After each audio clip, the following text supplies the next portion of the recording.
Yeah, I'm losing my edge. Rolling futures, Pete, is really, to me, kind of next to taxes in terms of exciting financial things going on in my life. But thankfully, the small exchange makes it as easy as possible. There's pretty much one time to roll every month, whether you're trading metals or dollars or everything else. You don't have to worry about these different dates clogging up your calendar. There's one time that you look into rolling, and it's a pretty quick, simple, and easy process because each of these ticks, Pete, are dollar ticks. You're not looking at rolling a product that has $25 ticks or $50 ticks and maybe losing a couple of bucks on that roll. I've already jumped too far downstream, Pete. Let's just get into what the hell an expiration is first, and go from there. Because this rolling process, rolling to me, Pete, is similar to just the idea of expirations or some of these other buzzwords that are attached to futures that always have a negative connotation. But like anything, once you kind of get comfortable with it and you do it once or twice, you're like, oh, this takes like 10 seconds, and it doesn't really matter. And you're right. So there's three decisions upon expiration, and depending on how the product's built, there's a certain level of complexity. And you hit on the first one. We've talked about this before. Open up a calendar of futures expirations, and you can get, usually your broker has, remember when you and I years ago, you'd actually get a little paper calendar, and now everything is, again, back in the old days, I'd hitch up my team and ride into the exchange. You would look at this, you can look at the calendar now. Something expires pretty much every day of the month. So that's a little bit of complexity depending on what I'm trading. We're product indifference, which means we go where the opportunity is. Sure. Having to understand that is a bit of a challenge. What's great is everything expires on the third Friday of the month at 3:00. So that's great. Whatever I'm trading, I know when it stops trading, and that's at 3:00. Now you have three choices. You can either close your position, let it go to expiration. Now, if a product is what they call physically settled, that's an issue. All of not a good thing to happen there. No, and nobody's going to end up with 1,000 barrels of crude or 25,000 pounds of copper, which I know you're in the shopping for in terms of. I'm telling you, all these people are going to come to me to make their wedding bands in copper once it blasts off and it gets to $2,000. You could start to make rings instead of tie-dye T-shirts. But so you can either take it through expiration, which a cash settled future, which all smalls are, is easy. The contract goes away, you get a debit or credit in your account, and that's done. You're all cleaned up. Or you roll. And if you want to extend duration or keep yourself in the game, or with your position, you roll your contracts forward. And this is a simple exercise that you do all on the same day, either today or tomorrow. Can you roll early? Sure. I like to roll when the liquidity shifts, and we're seeing the liquidity shift today. So we are in August, and this is not Frank or my fault. The month symbology is torturous. I know. Where did you get Q? I don't know. What part of AUGUST has a Q in it? There isn't any. Nor in September, which we're rolling to, it doesn't have a U. September is U. These 12 symbols are appropriately torturous. They're legacy pieces. Unfortunately, we talk about taking ideas to execution. This is all you got to do. And don't worry about the symbols because you're rolling just 1 month out.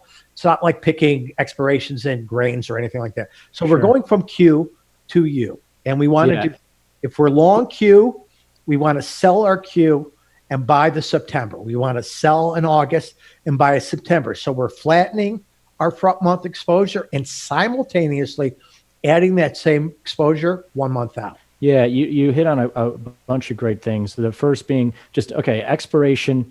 It is a time when these contracts die, and futures, they have to die sometimes. And with that little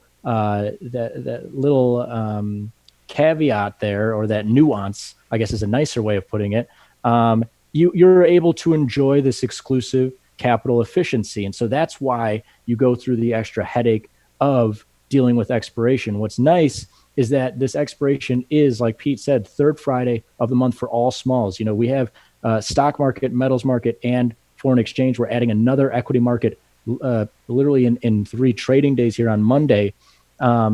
And That's exciting. all four of them now will have the same expiration. And so while it was cute that other exchanges would send you a calendar, and it's like, oh, great, this is so easy. I got a calendar and I know when silver expires and I know when treasuries expire. It's cute, but why enjoy that headache, really? Like it's not fun, except for like someone like my mother who loves to have like her planners and write everything out. Like dealing with multiple expirations, not a fun thing. So when you are confronted with expiration, you have these choices, like Pete said, and thankfully, we don't have physically settled futures. And so, worst case scenario, and honestly, it's, to me, in my mind, not even a worst case scenario. If you want to just be long / SM75 and you want that exposure to end on Friday, then it just settles to cash and your position is gone. That's it. Right. You don't have to deal with any physical settlement, which is maybe more relevant for SPRE. I can buy or sell the small precious metals contract in August and just let it play out until Friday, and then it cash settles and my exposure ends. If you want that exposure to continue, you have to deal with the rolling process here, which, like Pete laid out, these letters, I've been dealing with this stuff for 5 years now. I still have no clue what I can't memorize these letters. I don't have enough memory space to deal with this crazy crap here. But it is a matter of just knowing that, all right, I'm rolling this August to September. So if I'm long / SM75 Q20, I'm long the August, and I want to be long for another period, another month or so, then all I have to do is sell my Qs, buy my Us, and then I'm into it for the next month. And it's like I said, not the most fun, but I guarantee without completely, I don't even know how we could revolutionize futures even more without completely changing futures. We can't really get rid of expiration as a whole, but we're making it as simple and easy as possible. One expiration date, you're just rolling. We don't have a ton of contracts. We just have 2 active contracts. So you just roll to the next contract, and that's it. And you get back to whatever the hell you were doing. I don't know, eating cheese or whatever people do when they're not trading. How did you know? That's what my beautiful wife. I knew you had that background up because you have a cheese plate behind you. I do have a cheese plate behind me. See, this is my wonderful wife. You and I have back-to-back phone calls till like 3:30, and my wife came by and said, "When would you like lunch?" And granted, I am incredibly spoiled by this beautiful woman, and I think she's 6 feet away. So hopefully, I'm building a little bit of credibility here. You're trying to get some dessert after that cheese plate. I know you. Yeah, I'm always planning. Oh, really? You got to go there? Yeah. I don't know. Well, I don't know. Terrible. So it's an adult audience. It's okay. In terms of this, so we understand. Futures, by their definition, all expire. These are no different than anything else. So the mechanics, we've talked about expiration, let it go away, taking it off, which you can do, or rolling it. Now, there's 2 ways to roll forward from this August to the Sep. If I'm long in August or a Q contract, I can sell a Q and buy a U. So I can leg that, and that's called legging a spread. I do 2 separate transactions, and there's a case too. A lot of professional guys they like to get a little bit more clever and leg the rolls, which means I'm doing one at one point, and then I'm working the other as a different trade, and hopefully I can make a little bit of extra edge on it. Now, the risk of that for you and I is that I get one leg done and the other leg never gets filled, and I chase the market. So for me, rolling, as you mentioned, is housekeeping. So housekeeping, do I want to sweep or do I want to vacuum? I want to vacuum. I want to get this done quickly. So let's roll and do this as a single transaction. Yep. Let's sell our August, which is Q, and buy our U, our September, in a single transaction. That's called rolling your future, and you can do it with a single trade. And I'm looking at the small exchange SM75 market, the QU market right now, which is its own central limit. It's its own order book. And right now it's 1 tick wide. It's 3 bid at 4. And most platforms, Pete, without lending to one specific one, how do you usually get to that roll market? Do you just go to your trade page, you type in /SM75, and is there usually a drop down? What are you looking for that roll market? That's a great question. So how do I find that? It is its own separate market. So certain platforms, Tastyworks takes you right to it. And they actually, you go to your positions tab and you click on your action. I want to roll. It sets up the roll for you, and you just put in a price, and off it goes to get filled simultaneously. And you won't get lagged. In other words, it won't get one leg without getting the other. You will get what's reflected in that book. Other platforms, CQG, for instance, or some other platforms, will actually have a separate symbol for that roll book. You'll call it up, and it will show you the same representation of the way you look at every other market, and you will, for small exchange products, and this is what's challenging.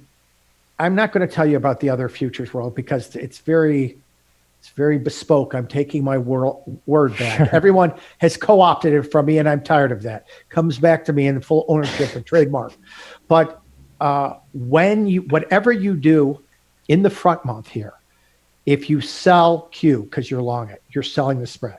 If you buy Q because you're short, you're buying the spread. So that's the way you look at that. Okay. If I want to roll, I'm selling the spread, which means you're selling Q and buying U, and vice versa. Different products do it backwards. They talk about it as the back leg.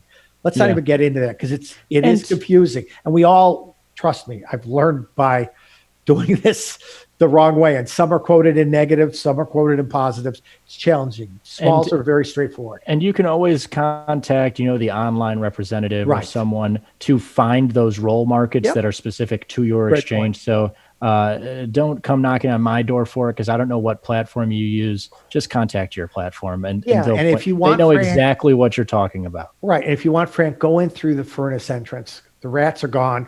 It's an open shot into his apartment. Make it easy on yourself. The amount of inside jokes on this show, I swear. And what happens if you don't roll with the smalls? They all settle to cash, so you don't receive any physical asset in your portfolio or at your doorstep. You will lose your exposure, though, and maybe a few bucks for exercise fees. But I think most places are doing away with those, or at least they're getting down too close to zero. So settle to cash, not the biggest deal with that. And with that, Pete, that is how you roll futures. Very easy for the small exchange products. I hope that it is a quick vacuum process for everyone. Well done.